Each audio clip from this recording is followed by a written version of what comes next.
In this video, you will see how to insert placeholder in Word on Mac. It's very easy. First, what you need to do is just click where you want the placeholder. Then click on the References tab here on the main menu bar.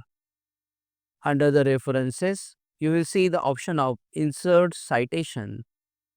After clicking on this option, you will see this Create Source window.